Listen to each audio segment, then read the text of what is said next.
dear students, welcome back to my channel. Today we are going to discuss Bhaktakavi Narasimha Mehta University Junagadh BCom Semester 6 CBCS examination March-April 2025 new course English Language 6 Foundation New paper solution. Students I hope તમારા બધાનું paper ખૂબ સરસ રહ્યું હશે. મને ઘણા બધાની comments આવેલી હતી કે વન વર્ડ સબસ્ટિટ્યૂટ છે થોડા ડિફિકલ્ટ લાગ્યા, અમુક આવડી ગયા અમુક ન આવડ્યા, ઘણાને સાવ નથી આવડ્યા. તો સ્ટુડન્ટ્સ આ ટીવાય બીકોમ છે અને બધું જ પેપર આપણા હિસાબે નથી હોતું, કેમ કે એસે અને વન વર્ડ સબસ્ટિટ્યૂટ તો અનસીન કોઈ પણ પૂછી શકે. આપણે માત્ર એની પ્રેક્ટિસ કરી શકીએ અને થોડું ઇંગ્લિશનું નોલેજ વધારી શકીએ કે કદાચ કંઈ પણ પૂછે તો તમને વોકેબ્યુલરી તમારી પાસે સારી હોય તો તમને આવડી જાય. બટ ખેર બીજા બધા ટોપિક્સ તો બહુ ઇઝી હતા અને જે રીતે મેં મારા વિડીયો લેક્ચર્સ અને જે રીતે મારા મોડેલ પેપર્સ તમને તમારી સામે વિડીયો લેક્ચર્સમાં મૂકેલા હતા એમાંથી જ મોટાભાગના ક્વેશ્ચન્સ કવર થયેલા હતા. ઘણા બધા સ્ટુડન્ટ્સના ફીડબેક પણ સારા આવ્યા કે મેડમ ગ્રામર તો ઓપ્શન સહિત બધું જ સરસ અમારું ગયું છે. તો અને વન વર્ડ સબસ્ટિટ્યૂટ માત્ર 5 માર્ક્સના જતા એટલે એનું બહુ ટેન્શન નહીં લેવાનું. એના સિવાયનું 65 માર્ક્સનું જો તમારું પેપર સારું ગયું હોય તો તમને 55-60 હતો તો 60થી 65ની વચ્ચે ખૂબ સારા માર્ક્સ આવી શકશે એવું ધારી લઈએ છીએ આપણે. તો બીકોમ સેમ 6નું તમારું જે ઇંગ્લિશનું પેપર હતું તો એનું આજે આપણે પેપર સોલ્યુશન કરવાના છે. તો એની અંદર તમારું જે ઇંગ્લિશ લેંગ્વેજ 6નું ફાઉન્ડેશન ન્યૂનું જે પેપર હતું, તમારો ટાઈમિંગ જે હતો એ 2.5 કલાકનો હતો અને ટોટલ તમારું 70 માર્કનું પેપર હતું. અને આ જે 70 માર્કમાંથી તમારે 28 માર્ક જે છે એ પાસિંગ લેવાના હોય છે. તો આજે આપણે ઓબ્જેક્ટિવ્સ, ગ્રામર અને ટેક્સ્ટના જે ક્વેશ્ચન છે એના હું તમને કરેક્ટ આન્સર કહેવાની છું, જેથી કરીને તમને ઓવરઓલ આઈડિયા આવશે કે આ ક્વેશ્ચનનો આન્સર શું આવે, તમે શું આપ્યો છે અને અંદાજે તમને કેટલાક માર્ક્સ મળી શકે. તો સૌ પ્રથમ પહેલાં ક્વેશ્ચન જોઈએ છે, ક્વેશ્ચન નંબર 1A. એનમાં ટેક્સ્ટમાંથી જે ક્વેશ્ચન હતો અને જે 6 to 10 તમારી જે સ્ટોરી હતી જેમ્સ ઓફ વિઝડમની ટેક્સ્ટમાંથી, એ 6 સ્ટોરીમાંથી તમને ટોટલ 8 ક્વેશ્ચન અહીંયા પૂછાયેલા છે અને આ 8 ક્વેશ્ચનમાંથી તમારે માત્ર 6 ક્વેશ્ચન જો તમારા સાચા હોય તો તમને 6 માર્ક્સ મળી જાય અને અહીંયા તમને એના માર્ક્સ બતાવેલા છે.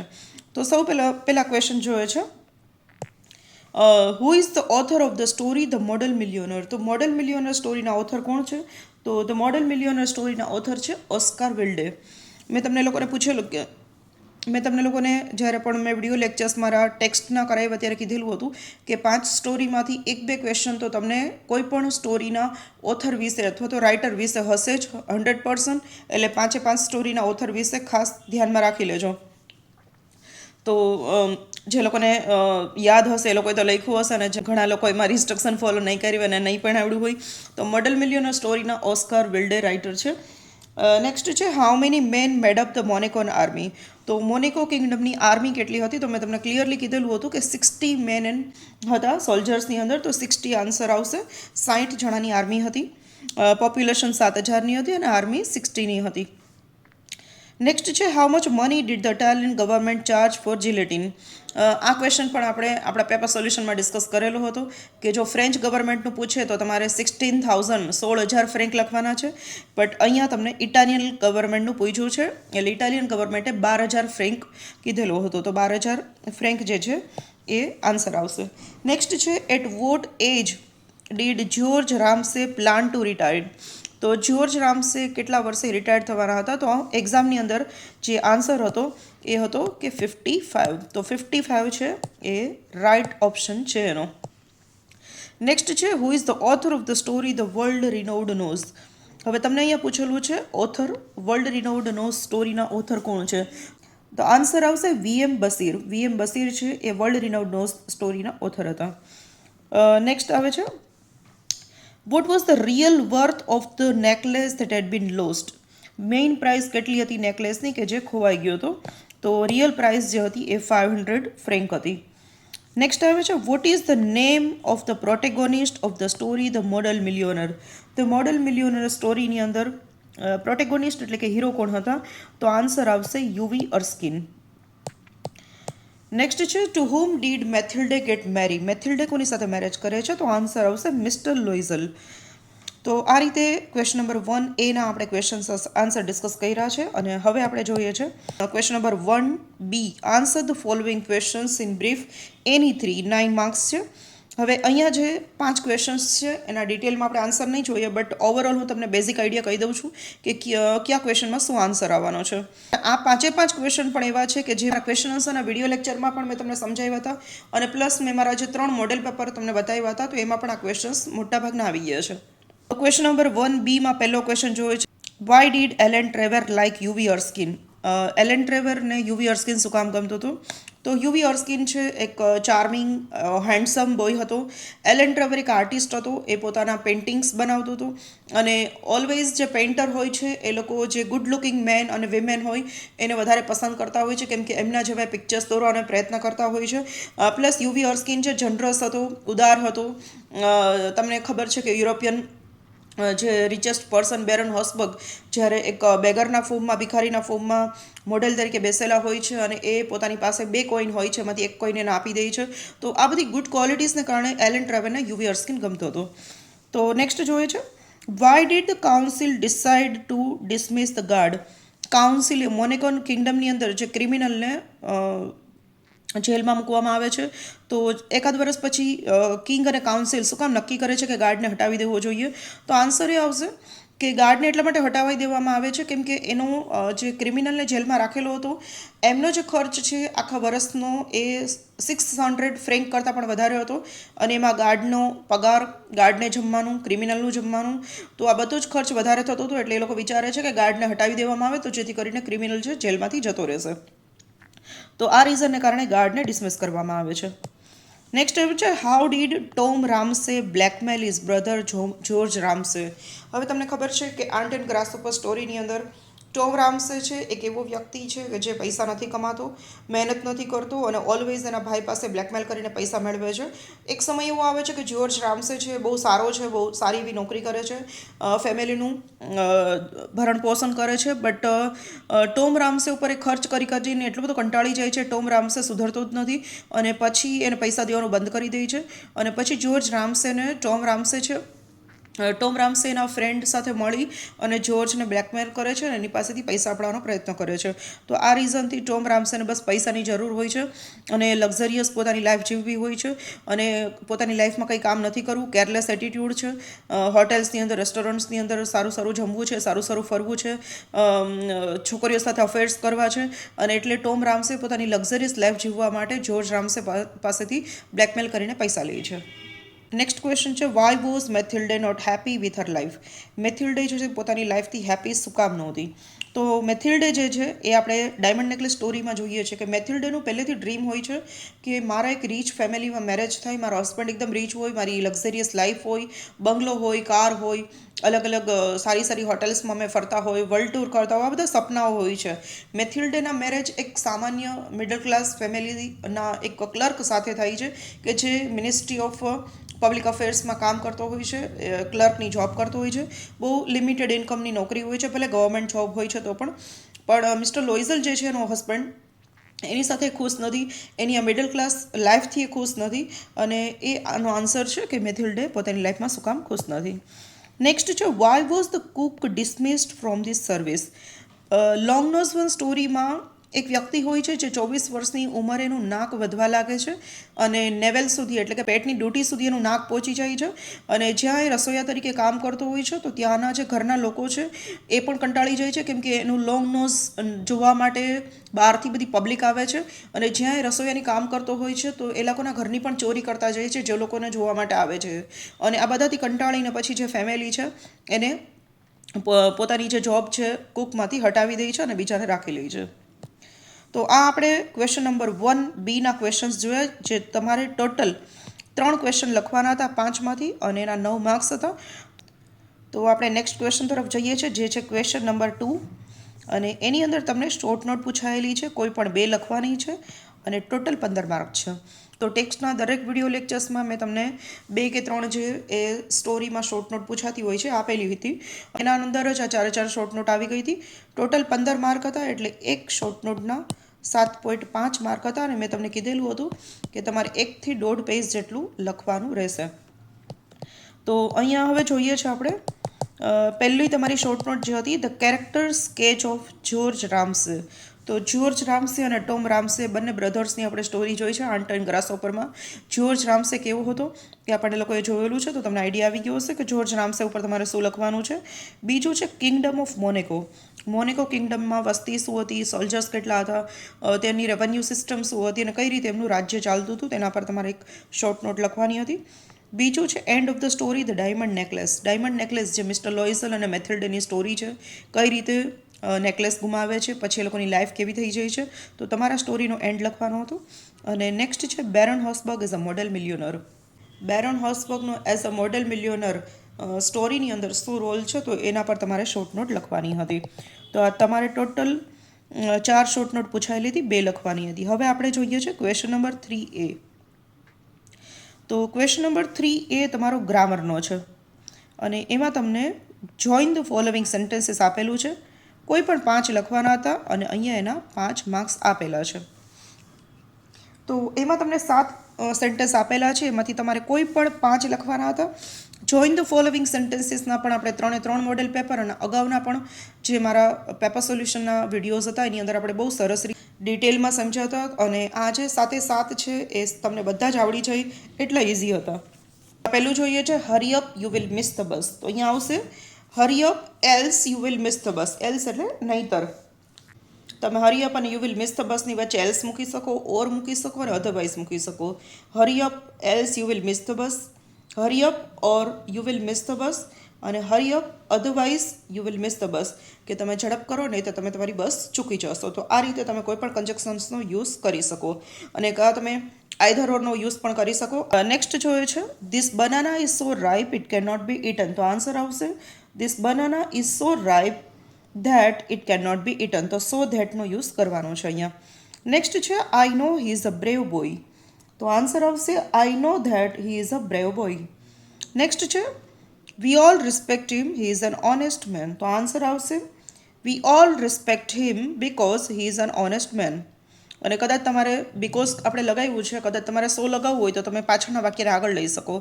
હી is an honest man so we all respect him. આ રીતે પણ કરી શકો. તો જો સો લગાડો તો તમારે સેકન્ડ સેન્ટેન્સને આગળ લેવાનું હોય અને આગળ નથી લેવું તો તમે વચ્ચે બિકોઝ મૂકી દો તો પણ સેન્ટેન્સ થઈ જશે. નેક્સ્ટ 5th છે she does not like tea, she does not like coffee. હવે તમે અહીં જોઈ શકો છો કે તમને 2 વસ્તુ આપેલી છે પણ 2 નેગેટિવમાં છે, એટલે કે નાઈધરનો અહીંયા આવશે. એને ટી પણ નથી ગમતી અને કોફી પણ નથી ગમતી, ચા કોફી બંને નથી ગમતી. તો આપણે કહી શકશે she likes neither tea nor coffee.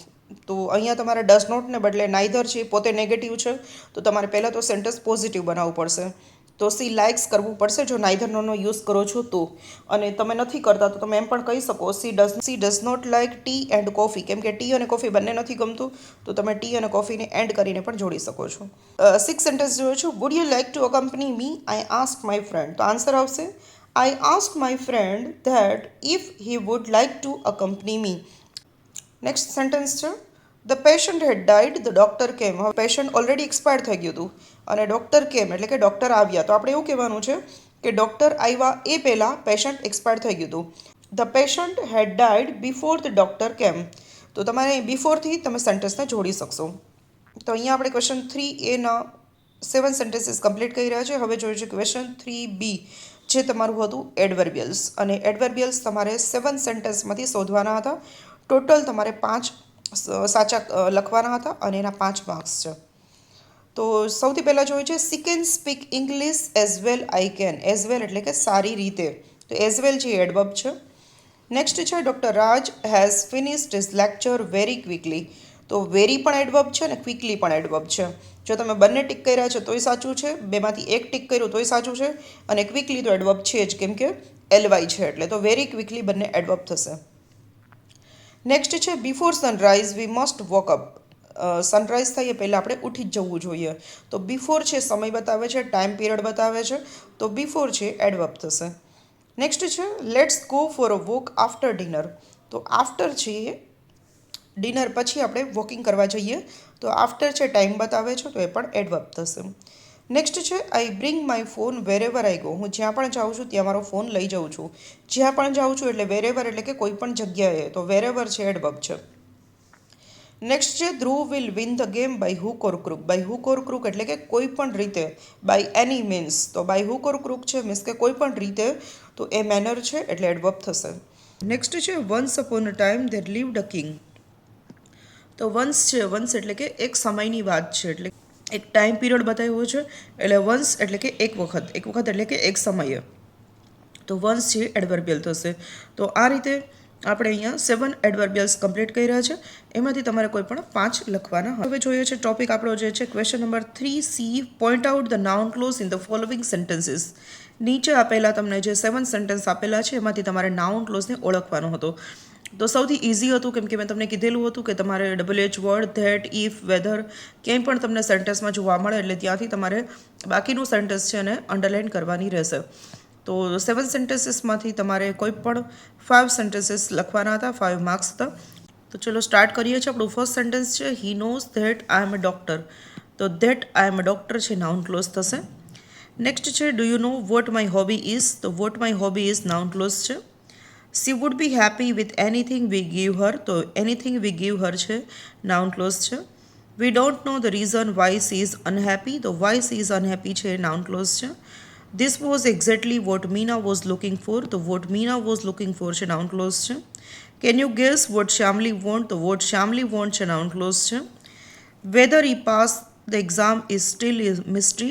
તો whether he passed the exam છે એ નાઉન ક્લોઝ થશે. તો અહીંયા તમે જોઈ શકો છો કે WH વર્ડ અથવા તો ધેટ જે આપણે આપેલું છે, એનીથિંગ પણ છે, તો એનાથી તમે નાઉન ક્લોઝને આઈડેન્ટિફાઈ કરી શક્યા હશો અને સૌથી ઇઝી લાગ્યું હશે તમને આ. નેક્સ્ટ જોઈએ છે ક્વેશ્ચન નંબર 3D છે provide one word substitute from the following sentences. તો અહીંયા મોટાભાગના વિદ્યાર્થીઓને લાગેલું હતું કે આ જે વન વર્ડ સબસ્ટિટ્યૂટ છે તો બહુ ડિફિકલ્ટ લાગ્યા, સમજાતા નથી. બટ આ ટેક્સ્ટ બેઝ જ હતા, થોડા ડિફિકલ્ટ પૂછેલા તો હતા જ. બટ આજે આપણે એના આન્સર્સ જોઈએ છે. તો TYની એક્ઝામ છે એટલે 65 માર્ક્સનું તો ઇઝી જ હતું. બટ એકાદ ટોપિક એ લોકો તમારા માર્ક્સ કટ કરવા માટે થોડો ડિફિકલ્ટ પૂછતા હોય છે. તો અહીંયા વન વર્ડ સબસ્ટિટ્યૂટમાં આપણે આ જે સેન્ટેન્સ આપેલા છે ને એક જ શબ્દમાં ડિફાઇન કરવાના હતા. ફર્સ્ટ જોઈએ છે એક્સેસિવ આઉટલે ઓફ મની, વેસ્ટફુલ સ્પેન્ડિંગ. તો આ જે આન્ટ એન્ડ ગ્રાસ ઉપર સ્ટોરીમાંથી લીધેલું છે કે જે ટોમ રામસે અને જોર્જ રામસેમાં બે ભાઈમાંથી ટોમ રામસે હતો એ વધારે પૈસા વેસ્ટ કરતો હતો. તો એના માટે જે વર્ડ છે એક્સ્ટ્રાવેગન્સ. એક્સ્ટ્રાવેગન્સ એટલે કે વધારે પડતા પૈસા કોઈ ખોટી જગ્યાએ વાપરવા, પૈસા વેડફવા, એને ઇંગ્લિશમાં એક્સ્ટ્રાવેગન્સ કહેવાય છે. તો ફર્સ્ટ આવશે એક્સ્ટ્રાવેગન્સ. નેક્સ્ટ છે citizens, people who lived there.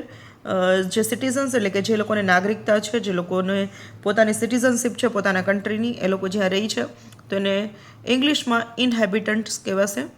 Next છે અ ડિવાઇસ ફોર બી હેડિંગ ક્રિમિનલ્સ. કે ક્રિમિનલનું માથું કાપીને જે એને સજા કરવામાં આવે તો એને એ ડિવાઇસને શું કહેશું તો એ જિલેટિન છે. તો જિલેટિન વર્ડ જે છે એ આપણી સ્ટોરીની અંદર આવી ગયેલો છે. જે 2 ડિયર સ્ટોરીની અંદર જ્યારે ક્રિમિનલ ક્રાઇમ કરે છે અને એને જિલેટિન માટે એ લોકો ફ્રેન્ચ અને ઇટાલિયન ગવર્મેન્ટની હેલ્પ માગે છે, કેમ કે મોનેકો કિંગડમ પાસે નથી હોતું એટલે. તો નેક્સ્ટ આવે છે ડેસ્પિકેબલ પર્સન. તો ડિસ્કેબલ પર્સનનું મિનિંગ થાય છે કે એકદમ વિલન કેરેક્ટર અથવા તો કોઈ ક્રિમિનલ અથવા તો એને ઇંગ્લિશમાં રેચ પણ કહીએ છીએ આપણે, તો એ થશે. જે 2 ડિયર સ્ટોરીની અંદર જે ક્રિમિનલ છે એને કહેવાય છે, સ્ટોરીની અંદર આવે છે કે wretch is not that much costly, so we should not spend that much money for this person, એવું રાજા કહે છે. તો રેચ અથવા તો વિલન અથવા ક્રિમિનલ પર્સન, તમે એનો આન્સર લખી શકો છો. નેક્સ્ટ છે the lesson to be obtain from a fable or event. કોઈ ફેબલ અથવા તો કોઈ સ્ટોરી કાં તો કોઈ ઇવેન્ટમાંથી તમને જે લેસન મળે છે તો એને કહેવાય છે મોરલ. નેક્સ્ટ છે પોઝેસિંગ ઓર કેરેક્ટરાઇઝડ બાય હાઈ પ્રિન્સિપલ્સ. તો જે વ્યક્તિની અંદર ખૂબ સારા સિદ્ધાંતો છે, ખૂબ સારા ગુણ છે, તો એને કહેવાય છે વર્ચ્યુઅસ. ગુજરાતીમાં એને સદગુણી પણ કહી શકીએ. તો વર્ચ્યુઅસ છે રાઇટ ઓપ્શન છે. નેક્સ્ટ છે a secret plan to carry out illegal or harmful act. જ્યારે કોઈ વ્યક્તિ માટે કોઈ સિક્રેટ એક પ્લાન બનાવવામાં આવે જે ટોટલી ઇલીગલ છે, એને નુકસાન કરતો છે, તો એને ગુજરાતીમાં કાવતરું કહીએ છીએ, બટ ઇંગ્લિશમાં એને કોન્સ્પિરસી કહેશું. તમે ઇન્ટ્રિગ પણ કહી શકો અને કોન્સ્પિરસી પણ કહી શકો. તો આ બેમાંથી જે એક લખેલું હશે એ સાચું ગણાશે. તો આ રીતે વન વર્ડ સબસ્ટિટ્યૂટ હતા જે TY BComના લેવલ પ્રમાણે ઘણા બધા ડિફિકલ્ટ પૂછાયેલા હતા. બટ આ એના રાઇટ ઓપ્શન છે. કદાચ તમને ફ્યુચરમાં ક્યારેય પણ આ પૂછાયેલા હોય તો તમને ખ્યાલ આવે, કેમ કે કોમ્પિટિટિવ એક્ઝામ્સમાં પણ વન વર્ડ સબસ્ટિટ્યૂટ હોય જ છે. તો ડિટેલમાં એટલે મેં તમને ડિસ્કસ કર્યા છે. અને આના પછીનું જે છે ક્વેશ્ચન નંબર 4 છે એપ્લિકેશન તમને પૂછાયેલી છે. તમને એપ્લિકેશન તો બહુ ઇઝી પૂછાયેલી હતી. 10 માર્ક્સની તમારી એપ્લિકેશન્સ હતી અને એમાંથી તમારે કોઈ પણ બેમાંથી એક લખવાની હતી. તો એમાં જે પહેલી પોસ્ટ હતી આસિસ્ટન્ટ પ્રોફેસર ઇન યુનિવર્સિટી હતું અને નેક્સ્ટ હતું general manager in a company. તો બેમાંથી એક તમારે એપ્લિકેશન લખવાની હતી અને નેક્સ્ટ જે એસે છે અને એસે પણ તમારે 10 માર્ક્સનો હતો. બેમાંથી એક જ લખવાનો હતો. એમાં ટોપિક છે ઓનલાઈન માર્કેટિંગ અને એથિકલ વેલ્યુઝ ઇન બિઝનેસ. તો મેં તમને જે 5 ટોપિક આપેલા હતા એમાંથી જ એક પૂછાયેલો હતો, જેમાં ઓનલાઈન માર્કેટિંગ છે કે સોશિયલ મીડિયાનો યુઝ કરીને આપણે કઈ રીતે માર્કેટિંગ કરી શકીએ, જેને ડિજિટલ માર્કેટિંગ પણ કહેવાય છે. તો એસેમાં નક્કી નથી હોતું ક્યાં પૂછાય, બટ મને જે રીતે કોમર્સ વેલ્યુ બેઝ અત્યારે જે ડિજિટલ કોમર્સ ઉપર જે ટોપિક્સ હોઈ શકે એમાંથી મેં તમને 4-5 સેમ્પલ આપેલા હતા અને એમાંથી ત્રીજો જે એસે હતો એ ઓનલાઈન માર્કેટિંગ પર હતો. તો જે લોકોએ પાંચે સ્ટડી કર્યા હશે એ લોકોને તો ખ્યાલ આવી ગયો હશે કે ઓનલાઈન માર્કેટિંગની અંદર શું લખવું. તો આજે આપણે પેપરનું સોલ્યુશન કર્યું અને તમને આઈડિયા આવી ગયો હશે કે કયા ક્વેશ્ચનના આન્સર શું આવે છે, તમે શું લખ્યા છે અને અંદાજે તમારું ગ્રામર અને ટેક્સ્ટના ક્વેશ્ચન છે કેટલા સાચા પડ્યા અને કેટલા ખોટા પડ્યા. તો મળીએ છીએ નેક્સ્ટ વિડીયોની અંદર. ત્યાં સુધી thank you everyone for watching.